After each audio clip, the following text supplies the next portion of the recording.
एक तरफ केक का एक बाइट, दूसरी तरफ पफ एक सिगरेट का और तीसरी तरफ एक SIP alcohol.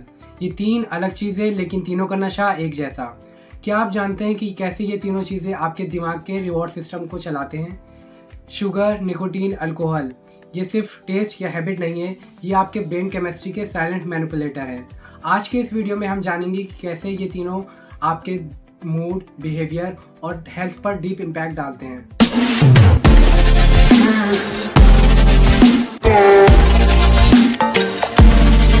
Hey everyone, welcome back to my channel Med at central.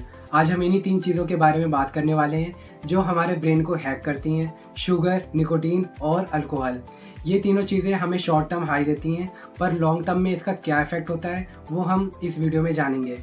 तो बने रहिए मेरे साथ। Let's dive into the mind मेज। तो शुरुआत करते हैं सबसे इनोसेंट लुकिंग विलन से, शुगर। जब आप मीठा खाते हो जैसे कि चॉकलेट, केक या सॉफ्ट ड्रिंक्स, तो आपके ब्रेन में डोपामीन रिलीज होता है। डोपामीन वो केमिकल है जो हमें गुड फीलिंग्स देता है, लाइक अ रिवॉर्ड सिस्टम का रिमोट कंट्रोल। लेकिन दिक्कत तब होती है जब ये हैबिट बन जाता है। ब्रेन अडेप्ट कर लेता है और आपको फिर वही किक के लिए और ज़्यादा शुगर चाहिए होती है।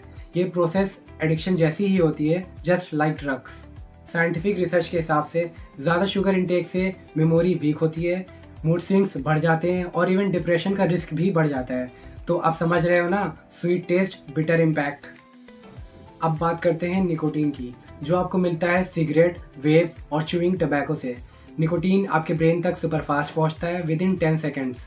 वहाँ जा करके ये स्टिमुलेट करता है डोपामीन और एड्रेनलिन, जिससे आपको लगता है एक शार्प फोकस, थोड़ी रिलीफ और थोड़ी कामनेस। लेकिन ये कामनेस टेम्परेरी है।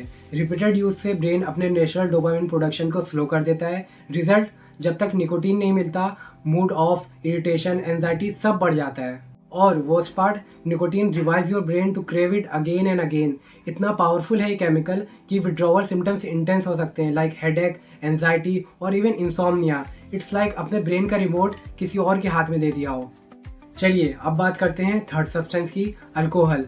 जब आप अल्कोहल पीते हो, वो ब्रेन के कम्युनिकेशन सिस्टम को स्लो डाउन करता है। Specially it affects GABA and glutamate, दो मेजर न्यूरोट्रांसमीटर्स। इससे आपको रिलैक्स फीलिंग मिलती है, लेकिन इसका दूसरे साइड भी है।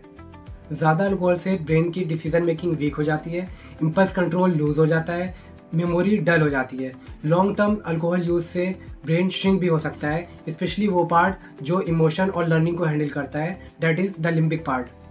और सबसे इम्पोर्टेंट बात, अल्कोहल भी डोपामिन रिलीज करता है, इसलिए आता है पार्टी मूड।